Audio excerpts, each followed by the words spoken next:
On a aujourd'hui deux grands opérateurs de transport et des petits opérateurs. Alors les opérateurs aujourd'hui sont Transdev et Keolis.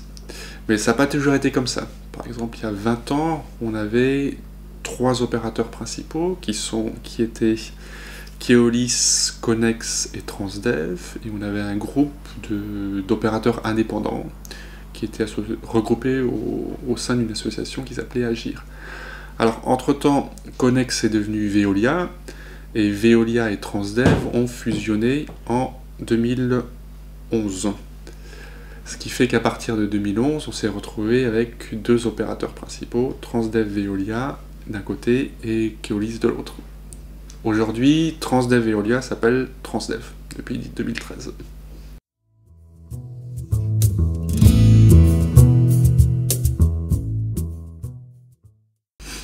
Alors, quel est l'état de la concurrence dans l'industrie? La réponse dépend un peu de la période étudiée.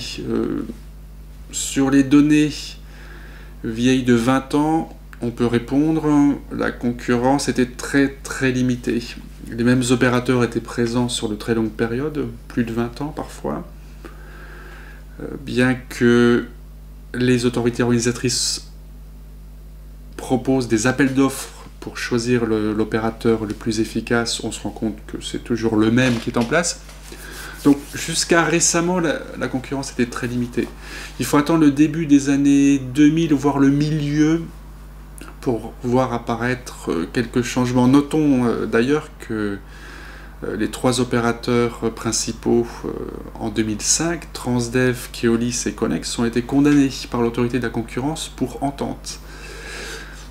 C'est pas un hasard, ces opérateurs étaient les mêmes en place dans les mêmes villes depuis plus de 20 ans.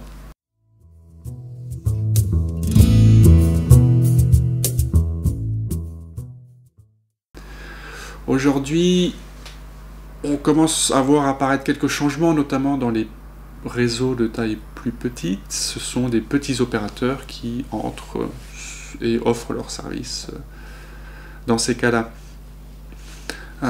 Une autre décision de l'autorité de la concurrence récente qui a eu son importance a été l'autorisation de fusion entre Veolia et Transdev. Ça, c'était en 2011.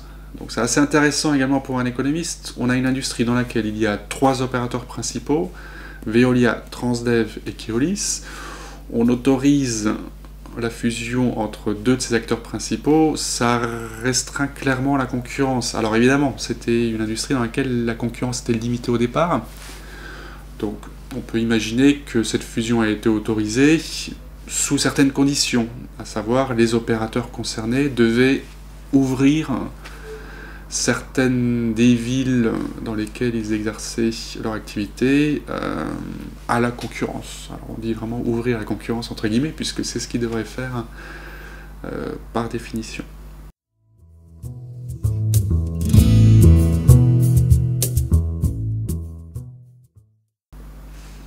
Encore une fois, une question intéressante pour le chercheur est de déterminer quelles sont les bonnes règles liées à l'acceptation d'une fusion ou pas, dans un cadre, encore une fois, où autoriser une fusion réduit la concurrence en amont, puisque si j'ai un participant en moins aux appels d'offres, la concurrence est affaiblie.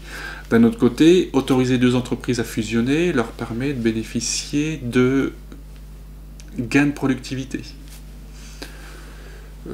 Tout le débat repose sur l'évaluation de ces gains de productivité face à la perte de concurrence en amont. C'est le type d'études sur lesquelles nous travaillons actuellement.